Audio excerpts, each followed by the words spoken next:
Hello, everyone. Welcome to the Q&A Café. Welcome to all of you. Welcome to the Georgetown Club. And to our guest making an encore visit, Chuck Todd of NBC News. Carol. It's good to see you. Thanks for working with our schedule here. I know. Don't blame me. I feel like we should both just be sitting here Blame panting. network television and I think President Obama's. I think we'll just blame the president. Exactly. He earlied up the presser because he's earlying up his. Yes. Right. He wants to get to Hawaii. The smell of jet fuel always motivates all politicians, right, at this time of year? Well, I should say that we are actually taping this before the president has his end-of-year news conference. Yes. So we don't know what he's going to say, though we'll guess. Okay. And then That's a terrible idea. And then he you can guess. I'm not. I don't think you should. And then he leaves for his holiday, and this is also our end of the year show for 2014, so we'll talk about the whole year and other stuff. But I had to say that before, as I was preparing for this, I went back and looked at our interview from 2008. Oh, okay. You only had one job title then. That is correct. You were just the political director then. You had 2 fan websites, the Chuckleites, and we actually joked about what if you ever got the job hosting Meet the Press. Oh, okay. And then what we were joking about was whether he would change his name to Charles Todd. Is that right?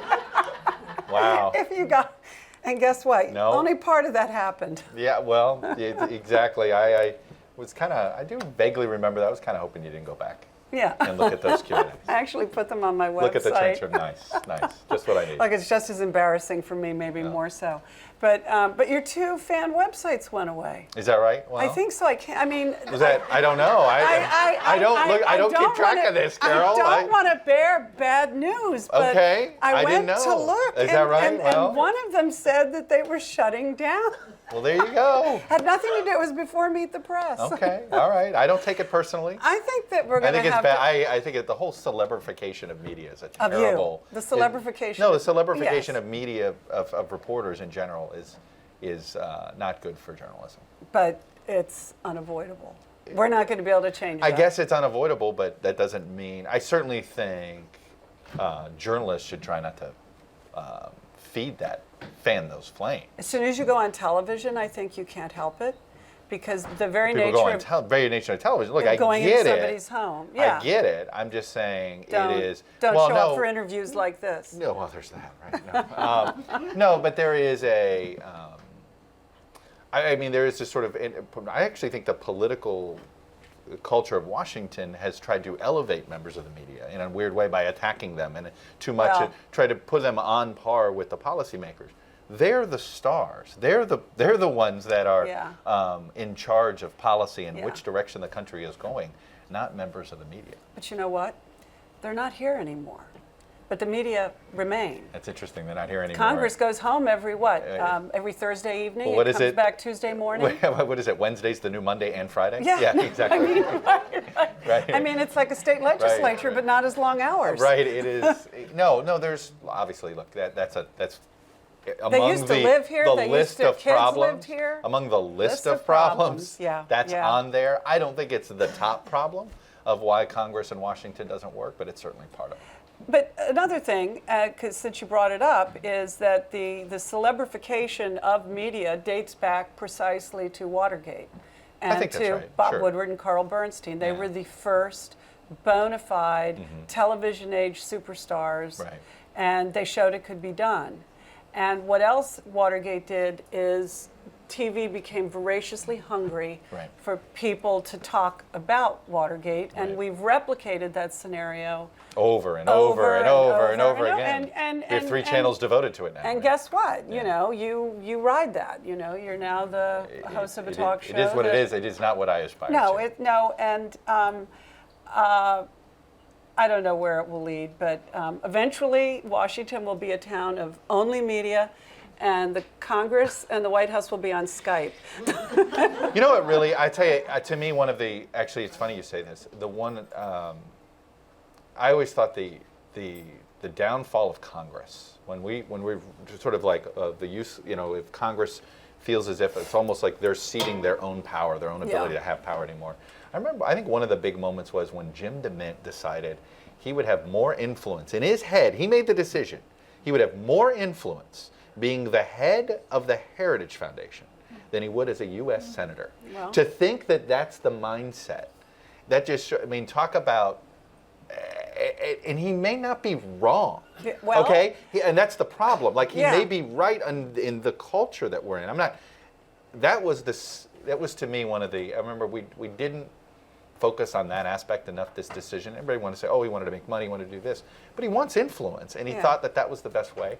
We know of people that believe getting their own talk show gives them more influence in the direction of a party, of a political party, or an agenda than actually running for office. I'll give you a good example, and he's one of your colleagues, Chuck Scarborough. Much more influence in his current job with Morning. Do you mean Joe? Joe Scarborough. Because we have a Chuck Scarborough, WNBC. Yes, you're He's right. also a They're colleague. both colleagues. And no, by the way, I meant Joe. Here's a trivia question for you. Who knows Joe's real first name? Chuck. It is Charles.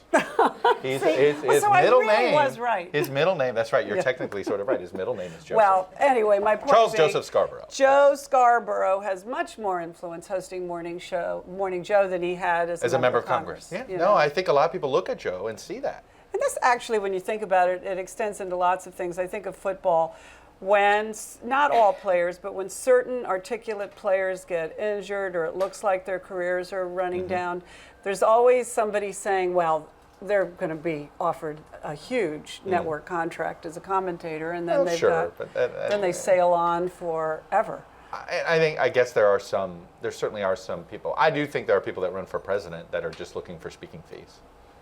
Oh yeah. I mean, I think that's proven to be true. And we're gonna get to all that. I mean, because that is as we look back at the year. But one of the big stories of the year actually was you.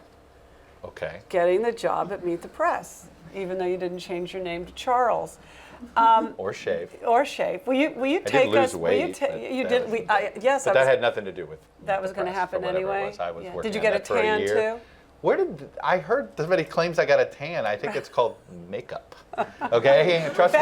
Better makeup. I perhaps more makeup. I don't know. I didn't. Well, take us back to how that came about. Why? I got offered the job and I accepted. But was it that simple? It was. Was it something you thought you wanted? I mean, I know we talked about it kind of jokingly, but... I mean, it's the pinnacle of political journalism. So anybody that's in political journalism, I think, I and 1,000 other people, you would love the opportunity to work on that platform. And how, I'm serious though, other than the tan and the losing weight, how did you prepare for it? Did you... I'd like to think you don't know how to prepare for it. I mean, every week is stressful. It is funny how I knew it was going to be harder. I didn't know I would miss doing a daily show. Doing a daily show was easier than doing a weekly show. And it is sort of like, I think I'm going to correctly quote, and I'm going to quote an old Washingtonian here. I think, hopefully I'm correctly, Edgar Bennett Williams, who I think both at one time owned the baseball and football, right? Edward Bennett Williams, yeah, right. He owned a little bit, and he was asked about and he finally, and he admitted, he said, the stress of a post, when you're trying to play, there's nothing like that week. When you lose a football game, you sit on it for a week and you don't like it, and you deal with it for 6 days until the next game. In baseball, every day you lose, you're upset about it, but the next day you have a chance to redeem yourself.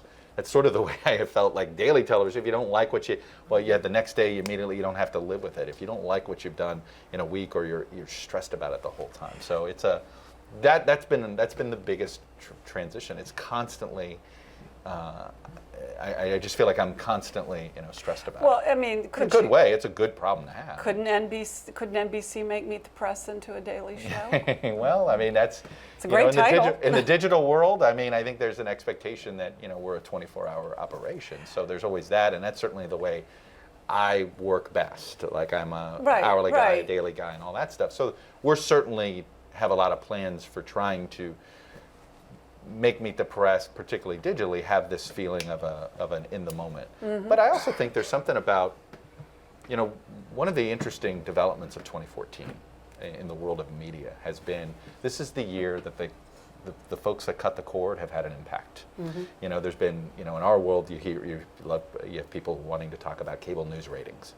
This is not about cable news ratings. This is about cable ratings. Cable ratings is sheer everywhere, and I'm talking from CNN, from not just the news. I'm talking from TBS to USA, across the board. This is the year that the cord cutters are seeing the impact. You're seeing everybody's in the cable world, and there's a panic. And at the same time, broadcast has stabilized. Yeah. Now, what have we figured out, or what do we think we know? We think we know live events are an important thing. So why are there more award shows than ever? Why are there more? Why are the fees for sports up even as eyeballs and ratings are down? Overall, because you want that live event, you want that in the moment feel.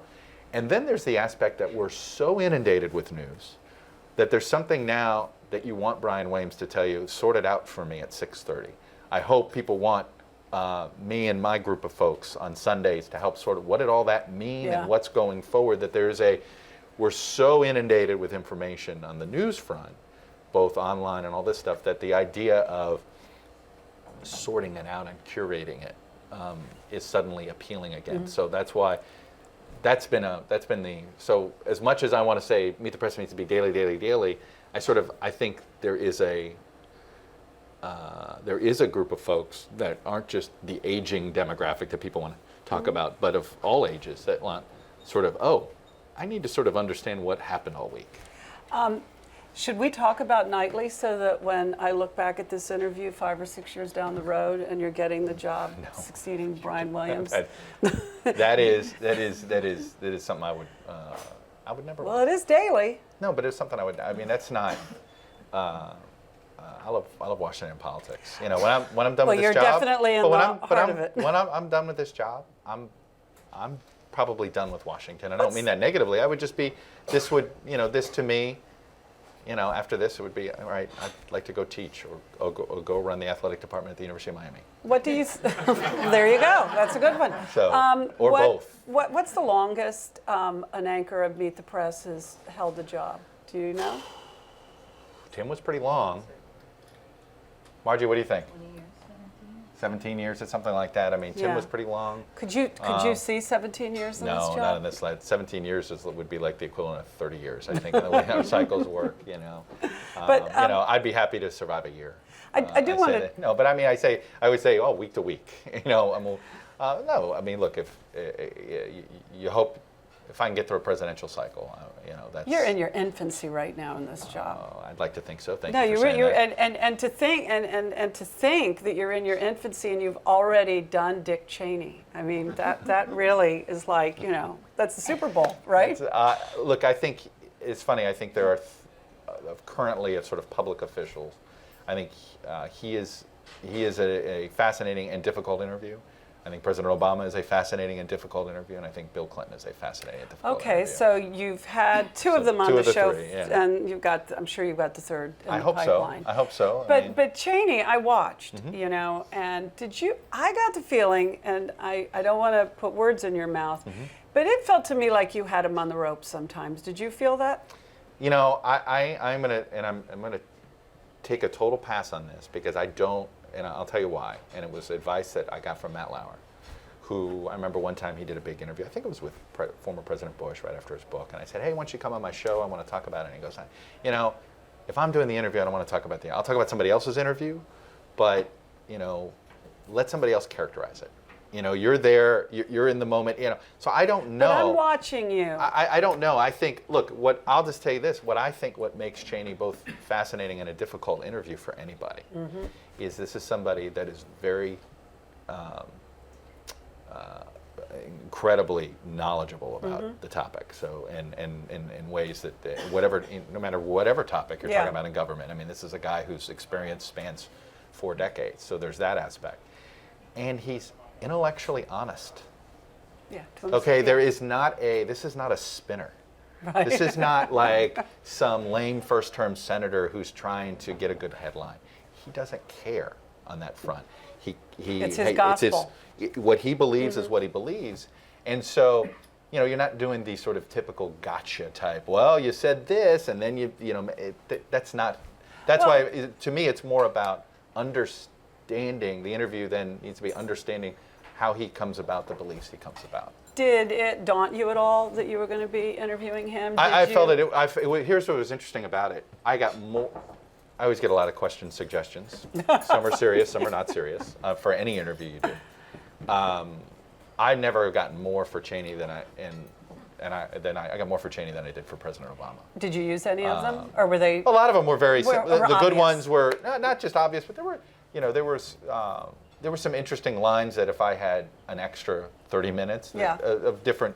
I mean, there's so much. I mean, I think he is one of the more fascinating living public servants going. I mean, this is somebody where you want to plop down in front of a camera for 6 hours. I was just going to say, I'm serious. To me that what he has seen. Gone on. No, what he has seen over the, whether it's as a chief of staff, his understanding of how government and politics intersect in ways and how the bureaucracy works. I mean, I just think it's sort of one of those. I'm hoping. I think the Meet the Press brand is this incredible brand. I want Meet the Press to get into the documentary business in some form. Who knows how it works? Digital documentaries. I'm not going to sit here and say this is something I've been wanting to do for regardless of. But I think there is sort of this. You want to have these deeper sort of. New York Times has been doing. Or actually, it's not really them. They partnered with somebody called Retro Reports, who I just think have done some fascinating little digital documentaries. Yeah. It's that style where it's what I call relevant history, where you need to go back and he just is somebody you'd want to sit down and who knows, you could do like a 4-part series. But its mandate is still the conversation. I mean, that. Oh, you think? There's no doubt. And on Sunday, I think it's a different situation. But I'm talking about sort of taking the brand and using it. Taking the brand and using it. I mean, I think there's so much rich history with Meet the Press itself that you want to take advantage of. Do all the archives exist? Do you know what? Not in our hands. The television network, in their infinite wisdom in the late 50s and early 60s, thought, why don't we just destroy all of our archives? And they did. CBS did that too. Everybody did it. Every major network did it. Now, over time, we have gone about a project. The previous executive producer, Betsy Fisher, was obsessed with this. She did a wonderful job of basically finding anybody who could have copies of Meet the Press. So, one of the best sources of old Meet the Presses, shockingly, North Korea? The Nixon Library. Because guess who taped everything? Yeah. Right? Okay?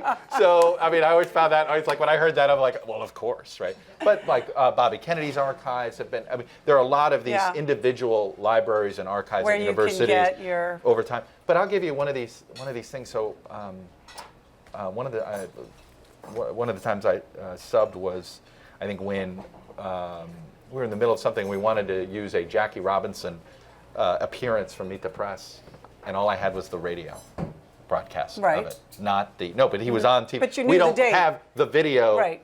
We can't find it anywhere. Nobody has it. We don't have the video of Jackie Robinson on Meet the Press talking about I believe it was an appearance in 1960. Okay. It was right after he retired, but it was talking about civil rights. Anyway, it's just one of these.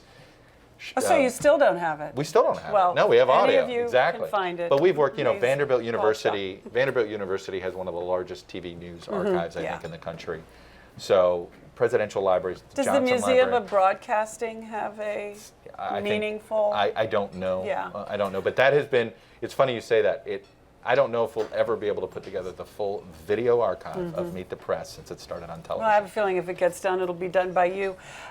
Take us behind the scenes a little bit at Meet the Press. I spent a year or so as a producer on This Week, but it was a long time ago. But one of the things I remember is that, and you talk about a daily show, but it's a long week. And do you still always have 2 or 3 shows in play? Oh my God, yes. I mean, tell me about your week. Tell me when it starts. Well, let's start with this week. I can just use this. Use this week. I'll use this week as an example. 3 giant stories. Each one of them you could make. You need 3 hours. Correct, okay. Jeb Bush, okay. This is politically the single most significant thing that happened. He decided, I'm exploring. We know what that means. Nobody explores. The race is you're on. in. Well, and he's about. If I would have done a survey of the smartest Washington people on politics ever, and I said, who would be the first Republican out of the gate who would do what? Jeb would have been last on every list. Nobody would have expected Jeb to be guy. What do you Ted think Cruz it was and all about? this. This was about making sure people knew he was serious. I think a lot. He knew that the quote wisdom out there, even among people that wanted him to run, was, oh, he'll never do it. He's not going to pull the trigger. And there were donors who didn't believe it, who were flirting with Romney. I think it was also about pressuring Romney. A little bit. I really do. I think Romney was having a little bit of fun being the the guy Spoiler. and this was about sort of, okay, buddy, all right, Mitt Romney, I'm going to, because there is that now, Jeb's got a lot of work to do and all this stuff. But anyway, so there's Jeb, right? That's one big topic. Cuba. Talk about the history of Meet the Press, being able to incorporate that. I mean, we've already thrown up on our archives our interview with Fidel Castro back in the day, which, by the way, Fidel, how sick is he? Because think about this, Fidel and propaganda go hand in hand. The fact that we have not seen a picture of him, we have not seen a statement coming from him on this momentous and historical change. It's funny. To me, it's one of the sidebar stories that none of my pals in Miami have been pursuing, which is maybe Fidel's in a lot worse shape than any of us thought, because if they can't prop him up even to hang out with Raul while he's. I'm surprised we didn't even see the photo of him in his Adidas jumpsuit watching Raul give the speech on television. We haven't even seen that. Right. He really must be in some. You were just down in bad shape. Miami, right? Yes. Were you hearing any? No, there was nothing. Trust me, there's a Fidel's dead rumor every day in Miami. That's sort of. They I think there's an entire talk radio program dedicated to Fidel is dead rumors. Do you think if he were well enough, he would have wanted a piece of this, or do you think he wants to? Sure, he would have get tried to create chickenpox like Angelina Jolie and just not. I think he would have wanted to see this as sort of the triumphant moment that he finally, finally found a president. So that's your indication. So to me, that is sort of one of these and I'm surprised there hasn't been more attention. Focus on that. Yeah, I've tried and because there's so many stories happening. There's so many stories. So that could be one. Anyway, so Cuba. Yeah. But what's probably the most talkable story that combines? It's what's going on with Hollywood and North Korea and cybersecurity. I mean, there are so many important angles to the Hollywood story, the North Korea story, that are significant, and obviously, it's one of these stories that engrosses more people than usual because you have a Hollywood angle, but there's a national security, this issue of cybersecurity, this dilemma. How should the United States engage in cyber warfare? Do you respond and do you open that Pandora's box? Right? I mean, And that will be the legacy of this event. I don't think it'll be the nasty emails. No, the legacy of this event is how do we deal with cyber terrorism? Right. And how do you respond to cyber terrorism? And do you go down this road of responding it with your own version of cyber warfare? Right. And then how do you present that when you do it? I mean, because we are a free and open society. Right. So when you make a cyber strike on North Korea, how do you tell anybody? How do you tell the media? I don't know. What's that briefing And how do we know like? whether it's real? We can't see it. Right. Because they're not going to say it happened. Right. No. So it is. Which is why. Look, I joked this morning. It wasn't really a joke. The phrase "proportional response" is code for we don't know what we're going to do. Yeah. But they know they're going to respond with something, but they don't have a good idea yet. I don't imagine you'll get that today when the president speaks. You'll get something, but you won't get... He will say, I will be surprised if he says anything, just more words that will still mean proportional response. He'll say something so that he can get off to Hawaii but so back to the nuts and bolts of what I just said is, there's 3 different shows. Right. 3 different leads. Do you book all 3 of them, or do you try to cram them all into one show? I think, in my mind, I'm going to touch on all 3 in some form or another. The question is, what's the lead? Sometimes you let booking decide that. Sometimes you let the story itself decide that. Right now it feels like North Korea is the one with more moving parts to it. Is Jeb Bush going out? So Jeb Bush is not going out. So Marco Rubio would have decided that. No, Jeb Bush, you would lead with Jeb Bush. Yeah. Doesn't matter. It's just sort of like with Dick Cheney. You have Dick Cheney. Even if something else had broke, you would have led with Dick. It's sort of like you have. But as a political expert, you would say he doesn't need to go out because he got all the coverage he needs this week, and he can wait until after the holidays. There's that, and I think the other part of this is Jeb is, particularly with the Cuba story, why say more than he already has to on Facebook? How big a staff do you have? What is our staff? Let's see. I say the reason it's rough. It's like 8 to 12. We have a lot of fellows and interns and some, that I count among that. Right, so, yeah. But it's about 8 full time. And have you ever had a staff that big? Well, in my old job, yeah. When I was editor-in-chief at National Journal, I had a very large newsroom staff of supervised 25, 30 people, at one point. And how many titles do you have now? You are you're no longer White House correspondent. You're just political director and moderator of Meet the Press. Moderator of Meet the Press. Yes.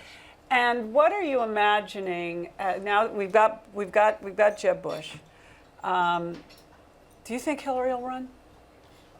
If she doesn't, the Democratic Party won't know what to do with itself. It'll be in full panic mode. But she's not. That's not going to be what she cares about. No, I know she's not. But I think if she were not running, there would be ways that she was quietly preparing folks for that possibility. That instead, it is more of no, let's circle the wagon. I mean, the things she's doing. Let's take our time. Though. Let's take our time and let's prepare. Look, she doesn't.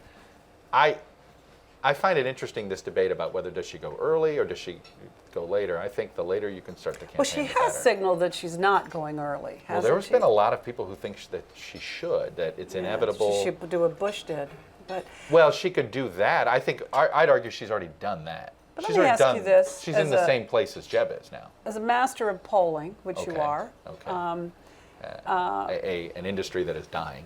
But still, you understand it and you appreciate it, and we know the politicians appreciate it. What are her pollsters telling her right now?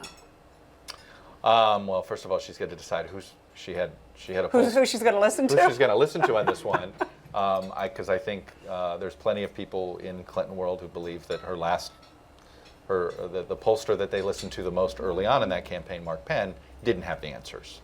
And they're still not speaking, right? I don't know what the status of that relationship is. I have a feeling it's not warm and fuzzy. I assume it's not. Yeah. I assume it's not. But, so I think, so moving that aside, I think everybody's telling her the same thing. You need to have a rationale for why you're running. And I think that's the challenge. It's the Roger Mudd cliche question. Why do you want to be president? And I think that's going to be her challenge. Like, how does she articulate, what is it that she's going to do? What is her vision? And, look, this is going to be 2015. This is why if I'm her, I delay the start. You delay as long as you can. Because right now you could make the economic inequality, we're still struggling in our economic transition to go from an industrial economy to a service sector economy. It's possible, thanks to a combination of lower gas prices that put actual money in people's pocket, that finally is hitting rural America, where the economic suddenly they don't feel this economic squeeze as much. And that maybe there is an accelerator pedal here a little bit on the economic growth, that by the end of 2015, it's foreign policy that's the dominant topic. And that's a different focus that you make. I mean, if I'm thinking about running for president, if I'm working on somebody's presidential campaign, I actually don't know what this presidential campaign is going to be about right now. Is it going to be a domestically driven campaign, or is it going to be an international? Can Obama control that in any way? Can he tee up the direction that it might take? Is he teeing it up with some of the actions he's taking? I don't know if he's meaning to tee it up or not. I don't think he is. I think in some ways, I think international events are driving things a little bit. I think a foreign policy, and that's not in his control. Right. I mean, there's some things that are. Cuba obviously is, but most of these are not. Has he rebounded from the midterms? Well, it depends on in whose mind. Well, I mean, in the public's mind. In his mind. He had this. They had a mindset about these midterms. He was mad about these midterms 3 months before they happened. He was upset that he wasn't getting a chance to defend himself, defend his own record. The Democrats basically were running against him too. And you know, look, someday political parties are going to discover it never works to run against your own president. It just doesn't work. You offer the voters anger at the, you know, two separate parties. Well, you know, yeah, I don't like the other party's president. You know what? I'm upset with my party's president too. Then you have an electorate that says what? I'm upset with the president. So who are you going to go with? Somebody that's a member of his party or somebody that isn't? So I think that he's been upset about this for a while. So he was almost chomping at the bit, looking forward to having, I think, the 6 weeks that he's had, this sort of, the closest thing you had to a sort of a Bullworth presidency, a little bit, right? And I think that's his fun. Right, and I think that's his mindset. I think there is he doesn't need Congress. And look, I think he is. We're going to debate how he's managed Congress for years to come, and whether how he's gone about it has been the right way to go about it. Now, though, I don't think he sees it as something to focus on and focus his energies on. You've written a book about him. We have it here, The Stranger. And while it's critical, you are a student of this man. You have been covering him from... It's interesting you say it's critical. I think it is a Rorschach test for people. It's very interesting because... It was reviewed as being critical. How's that? Well, because the New York Times reviewed it as critical. Chicago Tribune reviewed it positively, but as sort of more of an inside look at how Washington worked under Obama. That was my prism. How did it work? I say it's neither a liberal defense or conservative critique. It is simply, it was. So there it is. So again, I go back to let others decide whether it's critical or not. You make an interesting observation about Obama and Hillary. And I want you also to tell us to the extent to which they stay connected. But you said that in politics, she has more in common with Obama than she has with Bill Clinton. Well, here's what I mean by that. Yeah. Bill Clinton's a natural politician, and there's sort of different ways to describe somebody as a politician, right? There's people that are comfortable being retail politicians, campaign, there's folks that are, great communicators. There's people that enjoy the art of inside politics and that stuff. I would say where Hillary Clinton and Barack Obama have the most in common is retail politics is a learned assignment for them. Okay, it's something that they have to do. It's not something that comes naturally. Bill Clinton loves it. Bill Clinton, if he wasn't doing this, he'd be a preacher, right? I mean, don't you feel like that? Because that's just politics, that's just, right? In some ways it is, but he's sort of an evangelist of sorts, right? He's a classic old Southern populist it would have been comfortable literally standing up on the back of pickup trucks, standing on bales of hay, doing those things. That's not Hillary Clinton. Touching the people. Barack Obama. And so, they would want to make, 10,000 word cases for their policies. It doesn't make them any less interested in politics and all that stuff. I would say that I think Hillary Clinton watching Bill Clinton operate is certainly a student of the necessary evil that is the art of backroom politics. I would say Barack Obama's a little more cynical about I think in his mind he was elected to blow that model up a little bit. But then when he came here, he chose to sort of engage in it, but not well, didn't blow it up, and I think that's why we have the situation we have today. But in going back to the point on Hillary Clinton is that I think that's going to come out. That's going to come through, and that is, this is, she's not, but I think she will certainly know what she has to do, and will do some things. She'll do the necessary evils that go with backroom politics in ways that maybe Barack Obama is like a little more cynical and dismissive of. Do you remember when there was talk before the second race of removing Biden and having Hillary go in as vice president? Yeah. Was there anything to that? Did that have any traction? It was one. There was here's where it was real, and here's where it wasn't real. It was real in that it was studied by the data guys. It was studied by the strategists. It was not real with Obama. I mean, what's been interesting about Joe Biden is that the guy who appreciates Joe Biden the most in the White House is Barack Obama. And that's sometimes the extent of Joe Biden's constituency. And I say this no, and I don't mean it as I think I think he is an underutilized asset. I think this is a guy, weakness that Obama has in working in Washington is a strength of Joe Biden's. And, look at how many times and I've chronicled it in here, when push came to shove, I mean, the START treaty happened because of Joe Biden. Joe Biden, got those last couple of deals done with McConnell that just had to get done in ways that he just was more appreciative of sort of how the Senate works in ways, and was willing to engage in the backslapping part of this. Right. And where Biden gets in trouble with the constituency of the West Wing is that, they don't think he's the best spokesperson sometimes for the administration, or that he will commit too many Michael Kinsley gaffes, right? Accidentally saying the truth.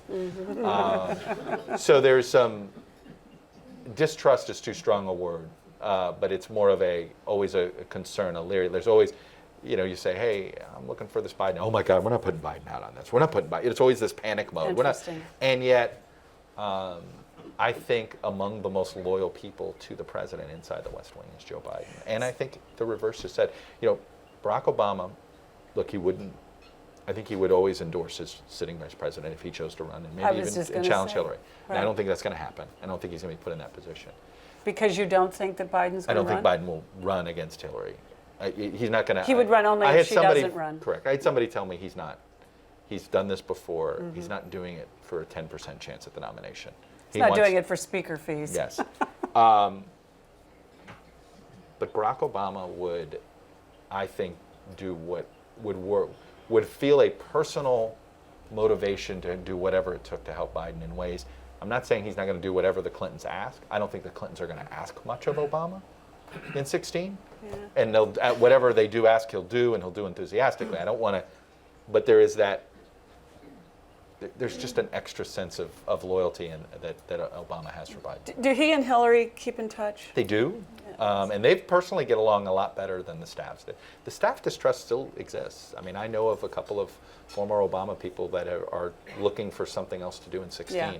They don't want to have to say no, so they want to have another job and be able to say that they can't help. They're still and by the way, it's a two-way street. The two of them have that candidate bond. Candidates themselves bond in ways because they know the other understands the bubble. Obama hates the bubble. Who's been in the bubble longer than anybody who's thinking about running for president? Hillary Clinton. Think about this. 22 years she hasn't been able to walk outside alone. Yeah. Okay, no, that's living in a bubble. That's living in the bubble. And that's a painful. So even at her country house. So that's where they started their bonding. Yeah. Was over sort of those complaints. What do you think Obama will do after the White House? Do you have a sense? I think I assume he ends up moving to New York. By the way, not Chicago. There's sort of more of that. I think part of it goes to. Interesting. It really goes to a logistical. What's in New York?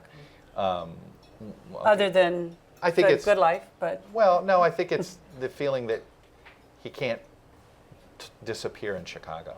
I think everybody has been impressed with how Bill Clinton can be anonymous when he wants to be anonymous in New York, but then not. It's sort of that New York it's always been that city. New York can handle it. Yeah, one of the early disappointments for President Obama was the fact the first time he went to his own house in Chicago for an overnight as president, how disruptive his simple presence was in the neighborhood. And that's why I think he's literally been there 3 times total, because he doesn't like how disruptive he is to his neighbors. And he'll never be able to disappear in Chicago the way you can in New York.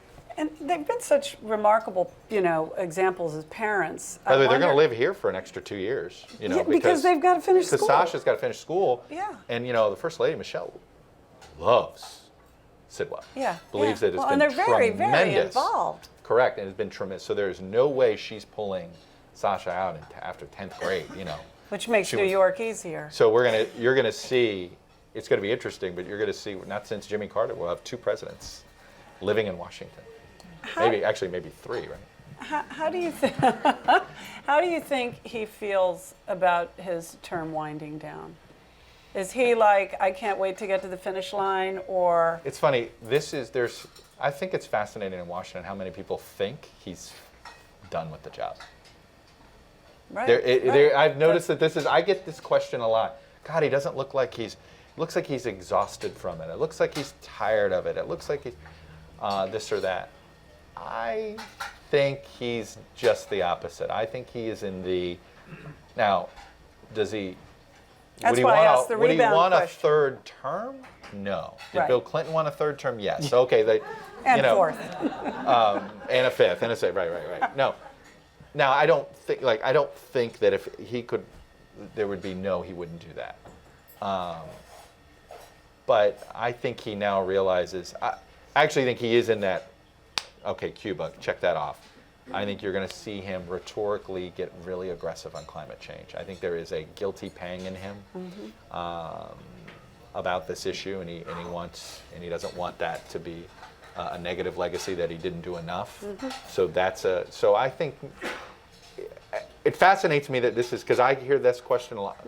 You tell me, I'm like, no, I think he is sensing Still the end. into it, yeah, but not giving up on the job. But has a checklist of things. He's not the coach of the Redskins. Do you think he's given up? Nah, I don't know. I think, where do we need a whole You think other Jay show. Gruden's given up? I don't know. think Gruden's given up. I think Shanahan did.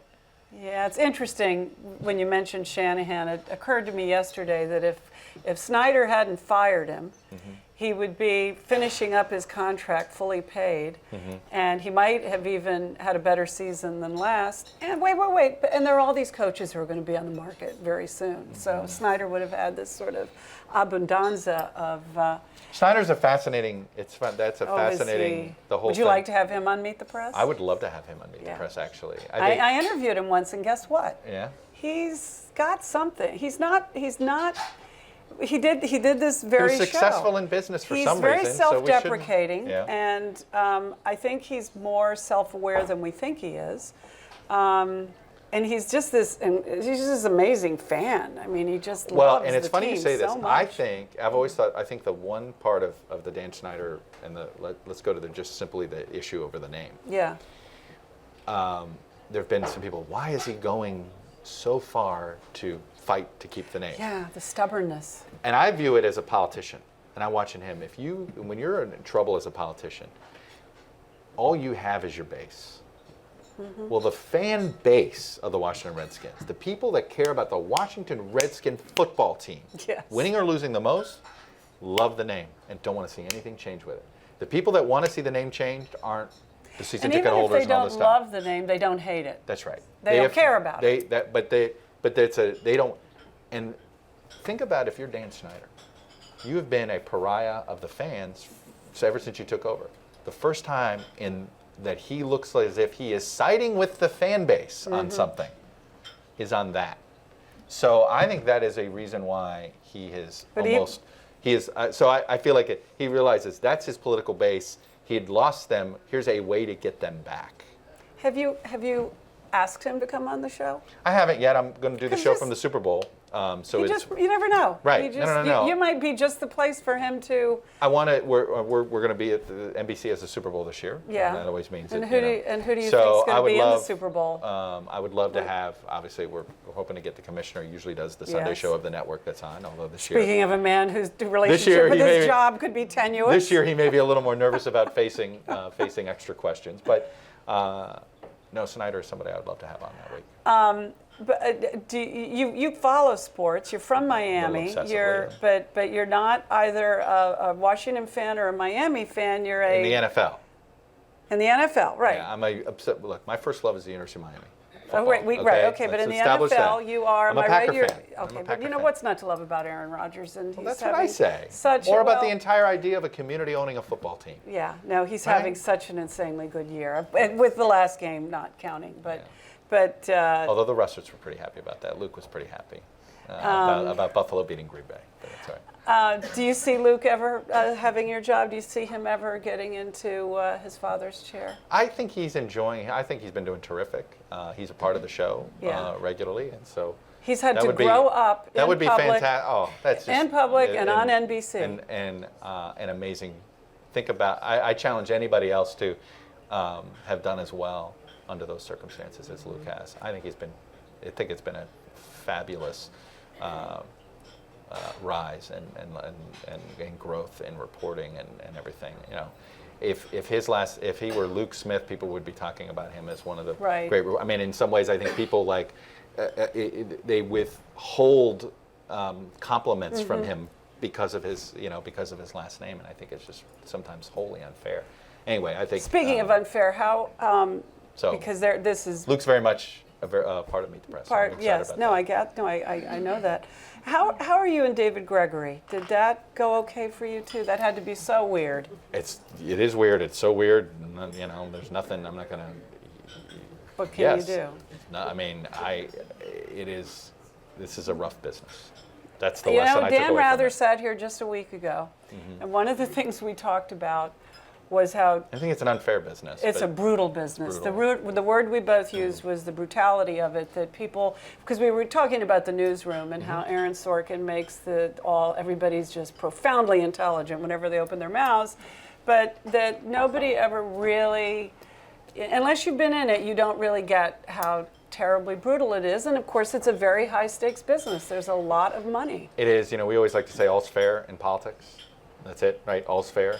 You know, all's fair in love and war. All's fair. I think the media business is basically turned into the political business. Politics. Yeah. We're all treated the same way. Like politicians, you know, if you're up, you know, it'll all feel good, and when you're down, boy, it feels even worse. And you'd have to say that, and I don't want to put you on the spot, but NBC's had a particularly rough year in terms of all of that. The NBC News. I would say they need a better year.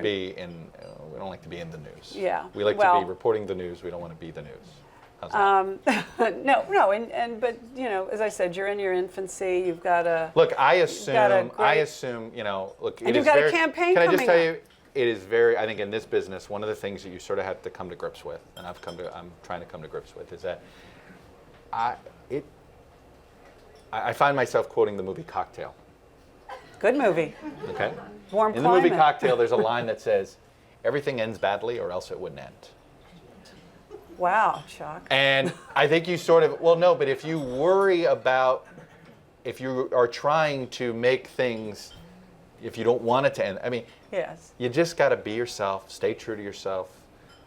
It might end badly, but sometimes those things are out of your control. Well, I wish you lots of luck. I should note that the ratings are on their way up for Meet the Press. You know, Chuck's book is out, The Stranger. You should get it. You were great to come back. Thank you, Carol.